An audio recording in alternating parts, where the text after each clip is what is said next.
with me all the way to Wallingford, Connecticut. Woo.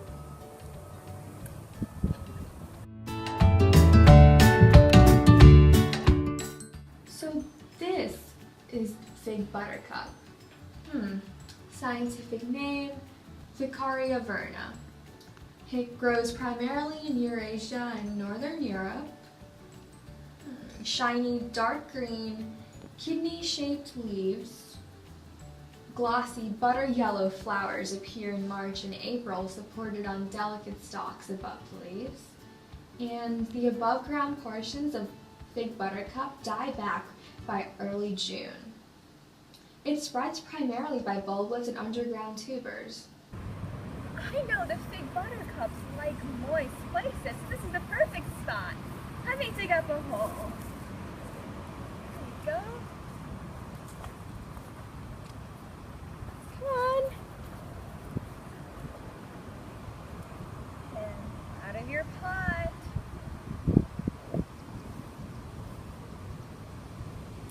Here's some water. And I'll come check back on you in the spring. Fig buttercup's greatest threat is the native spring flowering or ephemeral plants. It emerges in the winter in advance of most native species, giving it a great competitive advantage. Once established, it spreads rapidly, forming a solid green blanket across the ground through which native plants are unable to penetrate. Fig buttercup is currently found in 20 northeastern states and in Oregon, Washington, and several Canadian provinces. It occurs most commonly on moist, forested floodplains and other wet areas.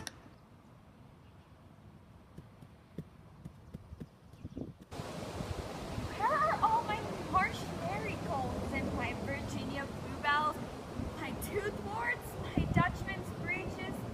Where are my trout lilies and my trilliums, my bloodroots, and all my other flowers? It's you! The fig buttercup must have stopped them all from growing this spring.